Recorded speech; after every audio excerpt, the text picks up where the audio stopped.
une chaîne YouTube. Je ne fais pas de compromis. Je vais jusqu'au bout, avec assurance. Si on juge un homme à ses actions, alors je suis bien l'insoumis d'aujourd'hui. Je suppose que ça lui rendra justice. Je leur dirai, vous saviez que c'était un dictateur en puissance et ils me traiteront de vieux réac. Ils auront bien raison. Ça me fera sourire, mais quelque part aussi, je crois que ça me rendra triste, comme on est triste devant un magnifique bouquet qui ne sert qu'à décorer une pierre tombale. Qu'est-ce qu'on peut y faire? C'est comme ça. Il faut d'abord crever pour devenir un saint. Les gauchistes morts ont l'avantage qu'on leur fait dire ce qu'on veut. Ouais. Qu'est-ce que tu... Tu sais, je connais pas personnellement Mélenchon. Je l'ai déjà dit. Donc moi, ce qui m'intéresse, si tu veux, c'est puisque je dois réfléchir à qui est cette personne dans le cadre des élections présidentielles, je réfléchis comme un citoyen. Donc je regarde son programme, premièrement, son programme JADR, parce que c'est un programme en fait très intéressant. D'ailleurs, je dis son programme, c'est un programme réalisé par beaucoup de monde, mais ce programme, en tout cas, j'y adhère dans une très large partie, dans une partie qui est largement suffisante pour que je trouve que c'est un projet de société qui m'enthousiasme, en fait.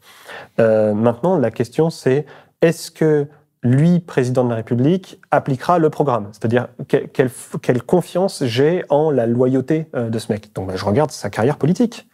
Et quand je regarde sa carrière politique, je vois un mec cohérent, qui a toujours tenu des positions semblables, qui a eu une évolution globalement de plus en plus à gauche. De plus en plus à gauche, c'est-à-dire à mesure aussi que la science progressait et les sciences sociales progressaient sur certains sujets, il s'est mis à la page. Donc c'est plutôt sympa. Et puis ensuite, il y a la question qui reste, c'est et admettons maintenant l'hypothèse que Mélenchon est un salaud.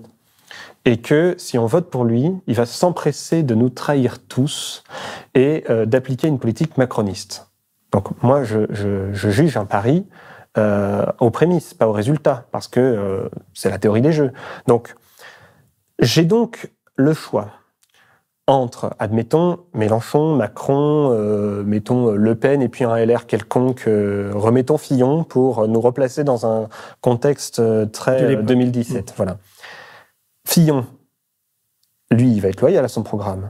J'ai une totale confiance en ça. Je sais que s'il est élu président de la République, il va pas d'un coup dire « Ah ah, derrière mon masque, j'étais anticapitaliste et je vais mener une politique de partage des richesses. » Ça n'aurait aucun sens. Macron, c'est la même chose. On sait ce qu'il va faire. Le Pen aussi. Donc, on n'a qu'un seul dé à jouer. On n'a qu'une seule carte à jouer, qu'un seul bulletin de vote disponible. Quand on est de gauche, évidemment.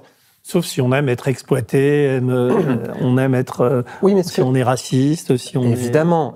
Mais ce que je veux dire, c'est que à partir du moment où on adhère au programme, ce qui est assez amusant, c'est de voir que les médias, un certain nombre de journalistes, disons, pour te décourager de voter France Insoumise, vont te dire « Oui, mais en fait, Mélenchon, l'homme, lui, n'est pas fiable. » Et moi, je réponds « Cet argument n'est pas valide. » Oui, c'est vrai, on l'entend partout, ça. Cet argument n'est pas recevable. Comment tu... Indépendamment de qui il est.